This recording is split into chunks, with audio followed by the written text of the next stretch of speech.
2 सितंबर का इंतजार, पहले कल स्टेडियम का इंतजार, और अंत में नतीजा नहीं निकला। तो नतीजा नहीं निकला, एंटी क्लाइमैक्स हो गया पॉइंट्स के नतीजे से। लेकिन पाकिस्तान पहुंच गया है सुपर 4 में।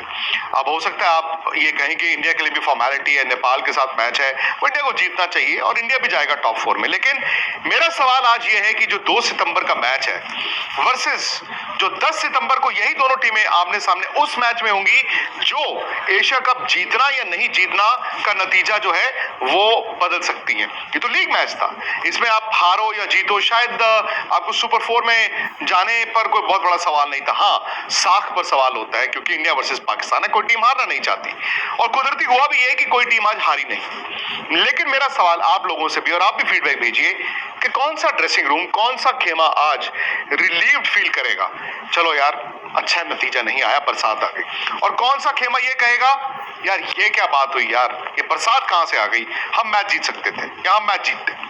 मेरा ये मानना है कि पाकिस्तान 60 इंडिया 40, और ये सच है। अगर इस सच से हम इनकार करें इंडियन फैंस कि कहें नहीं जी हमने तो नहीं बनाने देने थे 266, तो वो गलत होगा। हाँ, इंडिया 266 में जीत सकता था, उसके लिए बहुत से वेरिएबल्स थे, इफ्स एंड बट्स थे। अगर शुरू में 2 विकेटें मिल जाती, अगर बाबर आजम भी जल्दी आउट हो जाते, अगर रिजवान भी जल्दी आउट हो जाते, हमने 5 आउट कर दिए होते, तो शायद 266 50 ओवर में मुश्किल होते। लेकिन द मोमेंट ओवर कम होने शुरू हो गए थे और द मोमेंट मैच छोटा होना शुरू हो गया था, वो क्लियर कट पाकिस्तान को उसका एडवांटेज था। फर्ज कीजिए 20 ओवर 155 पाकिस्तान बना देता।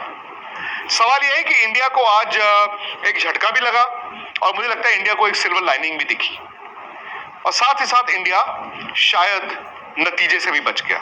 मेरा यह मानना है कि इंडिया का खेमा इस वक्त रिलीव फील करेगा और शायद पाकिस्तान ये सोच रहा होगा कि हम ये मैच जीत सकते थे। पाकिस्तान और इंडिया के अगर आप पिछले 3-4 साल की क्रिकेट देखें, पाकिस्तान ने बहुत इंप्रूव किया है।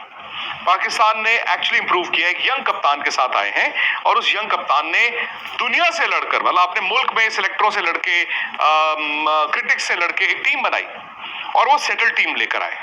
अब स्किल की मैं बात नहीं करता हूं, मैं सेटल टीम की बात करता हूं। भारत के पास स्किल भी है, भारत के पास तजुर्बा भी है, बड़े बड़े नाम भी हैं, पहले किया भी है, लेकिन भारत सेटल टीम लेकर नहीं आया है। और इस दौरान मुझे ये लगता है कि भारत अगर यहां था तो स्तर नीचे आया है। अब इसका जिम्मा किसका है मुझे नहीं मालूम, लेकिन अगर टॉप ऑर्डर रन नहीं बनाएगा तो आगे आने वाले मैचों में दिक्कत आएगी। क्योंकि हम और आप गलती क्या करते हैं, हम सिर्फ ये सोचते हैं एशिया कप मतलब इंडिया वर्सेस पाकिस्तान। दोस्तों ऐसे नहीं है। एशिया कप में ना आपको सुपर 4 में श्रीलंका भी खेलना है, बांग्लादेश भी खेलना है, हो सकता है कि अफगानिस्तान ही आ जाए, तो वो तीनों टीमें भी बुरी नहीं है।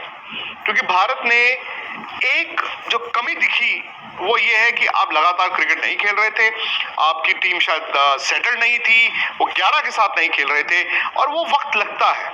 हो सकता है नेपाल का ही मैच हो सकता है वो मैच कहने को हल्का मैच है, लेकिन अगर नेपाल का ही मैच है और नेपाल के ही मैच में आपके top order Rohit, Gill, Virat run बना दें तो उनको आने वाले मैच में अच्छा रहेगा।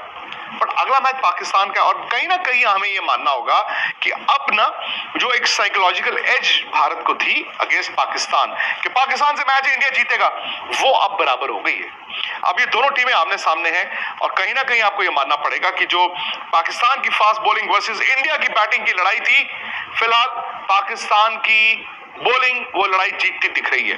पाकिस्तान की बॉलिंग यहां पर देखें आप 66 for 4, हालांकि उसका बाबर ने शायद कप्तानी में ढिलाई बरती, उन्होंने एक और विकेट के लिए जाते, आपके पास अगर 3 out and out fast bowler है, आपको दोबारा लेकर आते, आप शायद एक आउट करते, आप रिकवरी नहीं करने देते।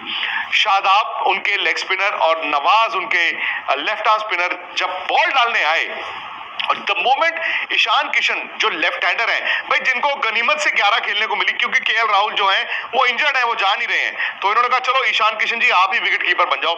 ईशान ने ना 5 नंबर पे जाकर जो बैटिंग की है, एक तो वो लेग स्पिनर और लेफ्ट आर्म स्पिनर को उन्होंने ऑफ साइड अपना टारगेट किया, मिड ऑफ से लेकर कवर्स के बीच, और ईशान पे तो सवाल लोग उठाते थे कि जी नहीं मिडिल ऑर्डर में नहीं खेल सकते, ओपन कर सकते हैं। ईशान ने 5 नंबर पे जाके 82 रन ऐसे बनाए और हार्दिक के साथ उनकी ऐसी पार्टनरशिप जिसने एक्चुअली मैच जिंदा कर दिया था।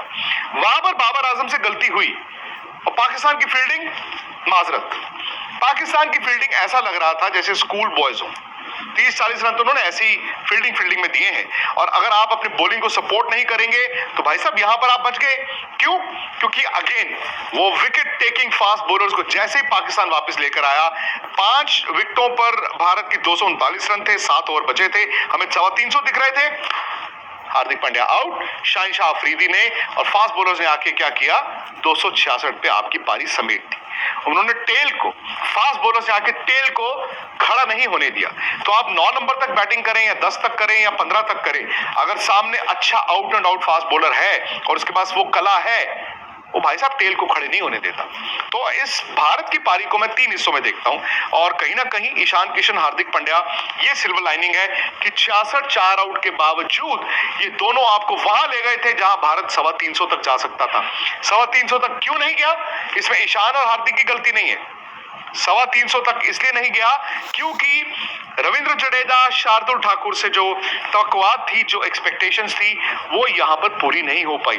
आप ये भी कह सकते हैं शाहिन-शाह अफरीदी ने जो दूसरा भी स्पेल डाला, वो ऐसा लग रहा था वसीम अकरम बॉल डाल रहे हैं। उनका बॉल रिवर्स स्विंग हुआ, उनका बॉल वो यॉर्कर्स कर रहे थे और उनका बॉल हिल रहा था। आसान नहीं होता। अब बात आ जाती है कि भारत की बैटिंग को क्या हुआ।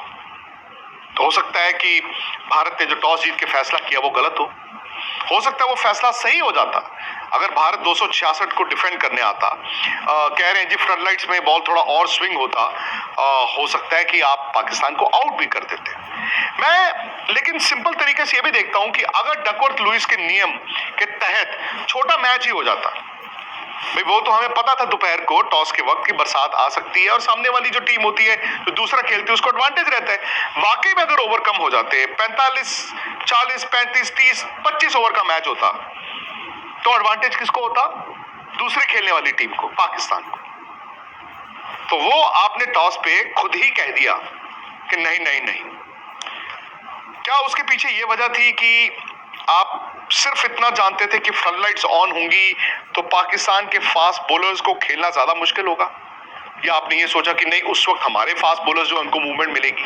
लेकिन बाकी चीजें भी तो वेरिएबल्स थे ना। मेरा ये मानना है इंडिया पाकिस्तान जब हाई प्रेशर मैच होता है दोस्तों, ये मैच पहले आधे घंटे में ना हार जीत तकरीबन हो जाती।